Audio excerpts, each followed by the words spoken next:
Halo sahabat semuanya, di sesi kali ini saya akan mengajak teman-teman semuanya untuk mempelajari teori keseimbangan nilai tukar dan penentuan nilai tukar.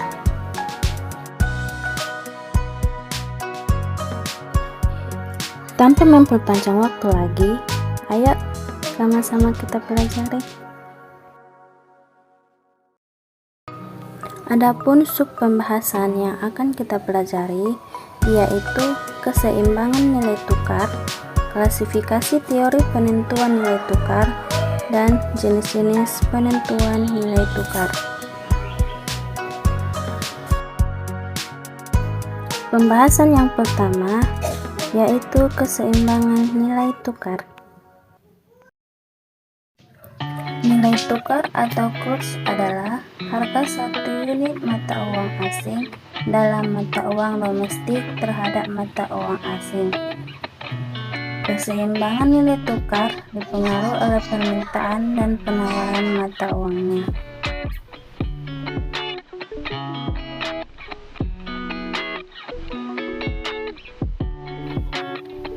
Permintaan mata uang.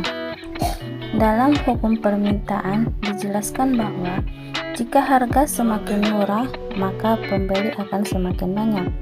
Demikian sebaliknya, jika harga semakin mahal, maka penawaran akan semakin sedikit.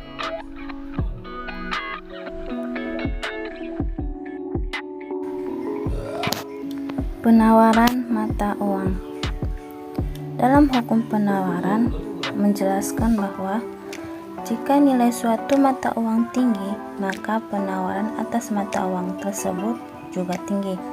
Begitu juga sebaliknya, jika nilai suatu mata uang rendah, maka penawaran atas mata uang tersebut juga menurun. Keseimbangan nilai tukar. Keseimbangan terjadi pada tingkat harga ketika jumlah mata uang yang diminta sama dengan jumlah mata uang yang ditawarkan. Lebih jelasnya dapat kita lihat pada kurva keseimbangan permintaan dan penawaran pada gambar.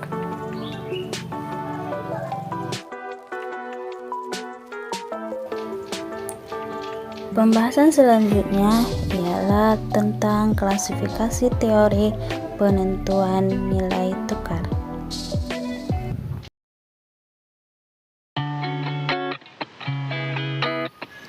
Yang pertama, perfect capital mobility.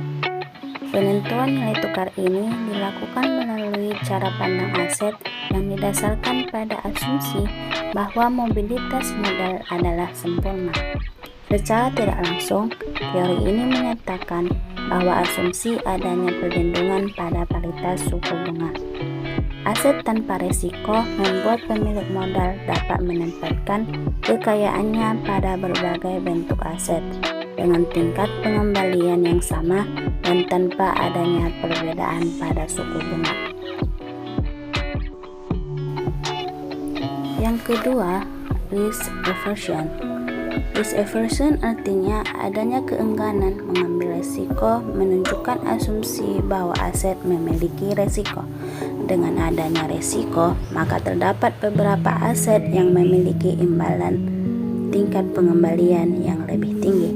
Mereka akan tertarik pada aset yang memiliki tingkat penghasilan yang lebih tinggi sebagai kompensasi atas pemilihannya pada aset yang berisiko. Yang ketiga ialah hedging atau yang sering disebut dengan lindung nilai. Hedging adalah strategi manajemen risiko yang diterapkan untuk mengimbangi kerugian dalam investasi dengan mengambil posisi yang berlawanan terhadap aset terkait. Hedging dilakukan untuk meminimalisir kemungkinan berkurangnya atau hilangnya nilai sebuah aset.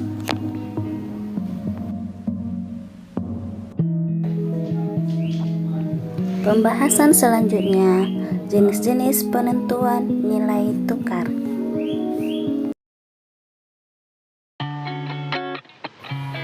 Yang pertama, hukum satu harga.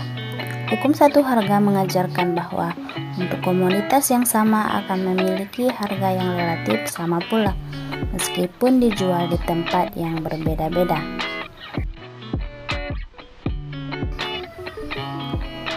Contohnya, harga baju di Amerika Serikat adalah 30 US dollar dan di Indonesia sebesar Rp300.000.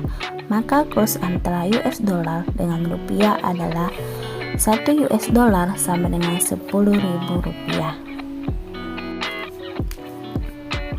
Kedua, purchasing power parity.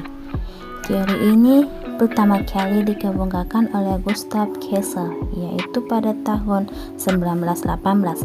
Teori ini menekankan hubungan jangka panjang antara kurs falas dan harga-harga komoditi secara relatif. Asumsi utama yang mendasari teori paritas daya beli adalah bahwa pasar komoditi merupakan pasar yang efisien dilihat dari alokasi, operasional, penentuan harga, dan informasi.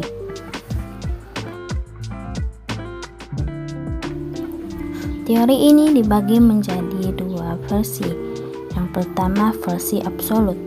Versi absolut yang mengatakan bahwa tingkat harga akan sama di seluruh dunia apabila dinyatakan dalam mata uang yang umum. Dengan kata lain, dapat dinyatakan bahwa satu unit mata uang domestik harus mempunyai daya beli yang sama di seluruh dunia. Yang kedua, versi relatif. Versi relatif yang umumnya sekarang digunakan. Versi ini mengatakan bahwa tingkat kurs mata uang domestik dengan mata uang asing harus disesuaikan sesuai dengan perubahan-perubahan tingkat harga dari kedua negara.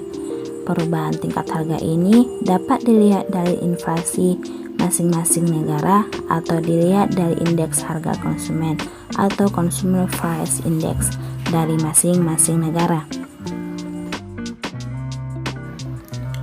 Ketiga, purchasing power parity weak.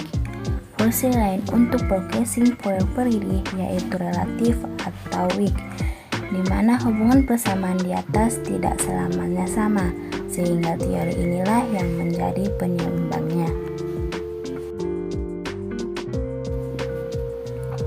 Teori selanjutnya adalah trade balance. Teori ini menjelaskan bahwa nilai tukar didasarkan pada pertukaran barang dan jasa antar negara. Maksudnya bahwa nilai tukar antara dua mata uang dari dua negara ditentukan oleh besar kecilnya perdagangan barang dan jasa yang berlangsung di antara dua negara tersebut.